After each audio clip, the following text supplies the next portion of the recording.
Stephen कवी हमें सिखाते हैं कि हमारी जिंदगी की दिशा को निर्धारित करने के लिए हमारा रवैया सबसे महत्वपूर्ण है। आपके जीवन के फैसले आपकी जिम्मेदारी हैं। यह सोच हमें परिस्थितियों के गुलाम बनने से बचाती है। भावनात्मक रूप से जब हम सक्रिय होते हैं तो हम अपने डर, असुरक्षाओं और बाहरी परिस्थितियों के प्रभाव को चुनौती देते हैं। हम खुद को परिवर्तन का स्रोत मानने लगते हैं, न कि पीड़ित। अपनी प्रतिक्रिया पर नियंत्रण रखें। प्रोत्साहन और प्रेरणा के लिए अपने मूल्यों को प्राथमिकता दें। जिम्मेदारी का भार उठाने से आत्मविश्वास बढ़ता है। यह आदत हमें अपने जीवन का स्पष्ट उद्देश्य परिभाषित करने के लिए प्रेरित करती है। जब हम यह सोचते हैं कि लोग हमारी विरासत के बारे में क्या कहेंगे, तो हमारे दिल में एक गहरी प्रेरणा जागती है। जीवन का हर निर्णय इस बात से जुड़ा होना चाहिए कि अंत में हम कहां पहुंचना चाहते हैं। यह अभ्यास जीवन को गहरे अर्थ से भर देता है। अपने जीवन के लक्ष्य स्पष्ट करें। अपनी ऊर्जा उन चीजों में लगाएं जो आपके उद्देश्य के अनुरूप हों। रोजमर्रा के कार्यों में दीर्घकालिक दृष्टिकोण शामिल करें। कवि बताते हैं कि जीवन में प्राथमिकताएं तय करना बेहद जरूरी है। अपने समय और ऊर्जा को सबसे महत्वपूर्ण चीजों में लगाने से संतोष और सुकून मिलता है। भावनात्मक रूप से जब हम महत्वपूर्ण चीजों को पहले रखते हैं तो हम सच्ची शांति और नियंत्रण का अनुभव करते हैं। तात्कालिकता पर नहीं, बल्कि महत्वपूर्णता पर ध्यान दें। समय प्रबंधन के बजाय स्वयं प्रबंधन पर ध्यान केंद्रित करें।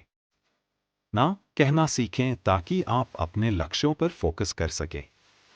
जीत जीत दृष्टिकोण अपनाने से हम रिश्तों को गहराई से समझ पाते हैं। यह आदत हमें दूसरों की सफलता का जश्न मनाने और सहयोग को महत्व देने के लिए प्रेरित करती है। भावनात्मक रूप से यह दृष्टिकोण हमें ईर्ष्या और स्वार्थ से मुक्त करता है।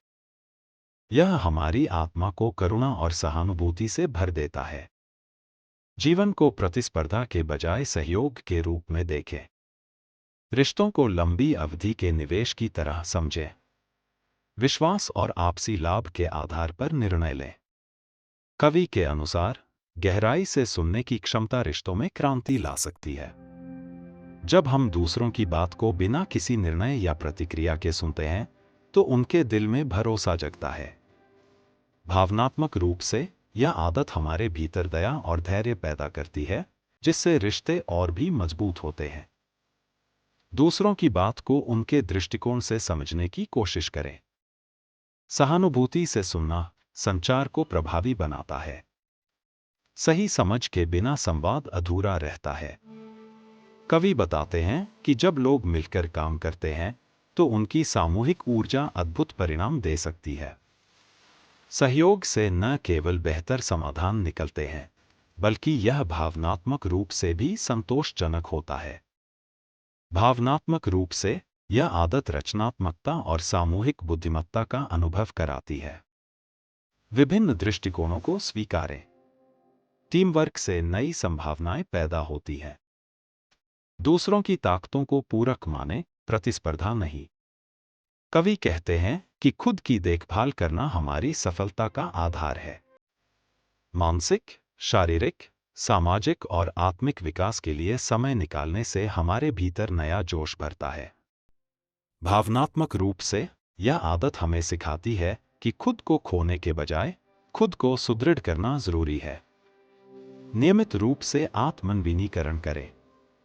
संतुलित जीवन जीने के लिए चारों पहलुओं शरीर, मस्तिष्क, दिल, आत्मा पर ध्यान दें। अपने लक्ष्य के प्रति उत्साह बनाए रखें। यह किताब सिर्फ आदतों का संग्रह नहीं है, यह एक दृष्टिकोण है। इसे अपनाने से हम सिर्फ सफल नहीं होते, बल्कि अपने जीवन में गहराई और संतोष भी महसूस करते हैं। स्टीफन आर कवी के अनुसार अगर हम इन आदतों को ईमानदारी से अपनाते हैं तो हम अपने और दूसरों के लिए सकारात्मक बदलाव ला सकते हैं।